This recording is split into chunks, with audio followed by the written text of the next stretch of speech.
The man had just finished an MRI scan when he saw two masked assassins pointing guns at him outside the machine. He had no choice but to slowly raise his hands as instructed. As one of the assassins approached Reese, he suddenly launched a counterattack. Relying on his years of service in the Navy SEALs, he not only stabbed one assassin in the arm, but also managed to kill the other one. Reese grabbed the gun and chased after the second assassin, but by then, the person had already disappeared. When he instinctively checked the weapon, he was shocked to find that the gun he took from the assassin was actually the same one he had locked inside his home safe. Realizing something was wrong, Reese immediately drove home. On the way, he kept calling his wife, but no one answered. He had no choice but to call the police first. When he arrived home, everything seemed normal at first, but when he walked into the dining room, he saw the scene he dreaded the most: his wife and daughter lying in a pool of blood.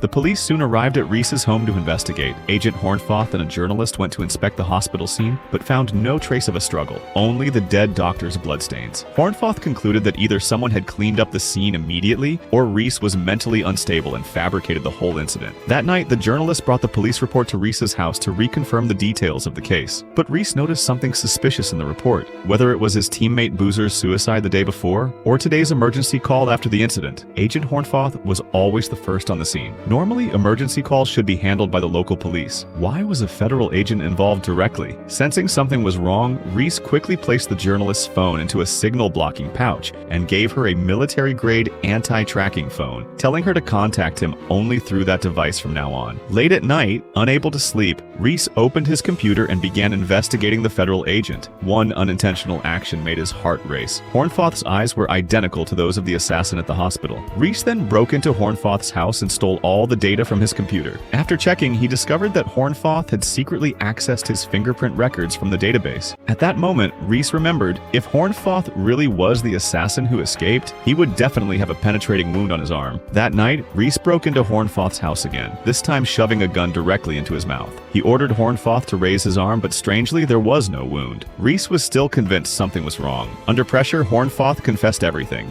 Well, actually, this guy is the guy who pays me. That's his name. He gives me information. I get money in an account. But then, Hornfoth suddenly launched a surprise attack. Reese staged the apartment to look like a suicide scene and left the place.